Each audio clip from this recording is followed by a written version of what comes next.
Please kindly click on the red subscribe button below this video and subscribe to our YouTube channel. Thanks, God bless you as you do this.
How many seats? How many seats?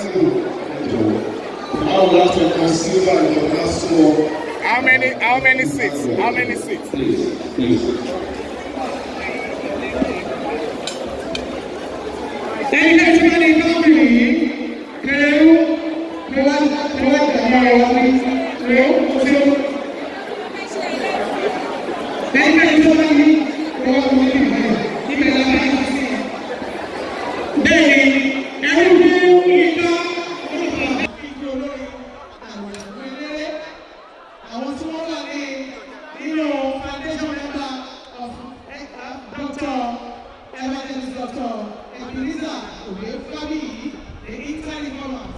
Your father was one of the founding members of Ebenezer Obey Music Company.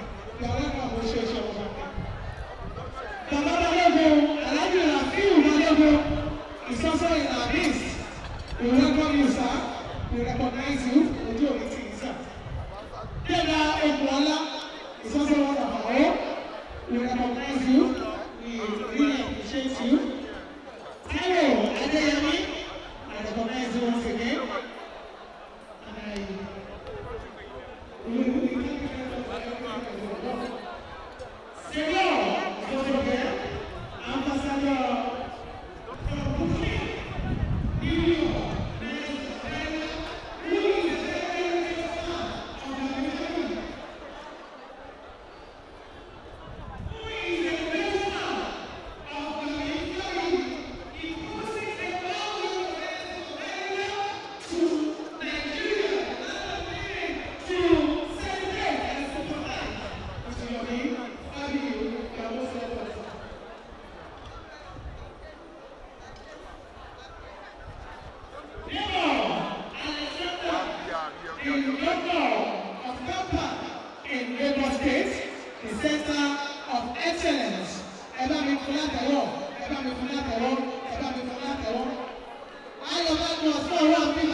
Thank you so much for watching our videos, and importantly, you need to subscribe because we drop videos almost every day. And how to subscribe? There's a circle here written Gboah TV. Click on it, you see a subscribe button. Click on the subscribe button. That's all. And if you have a big show coming up, any event, you can call us.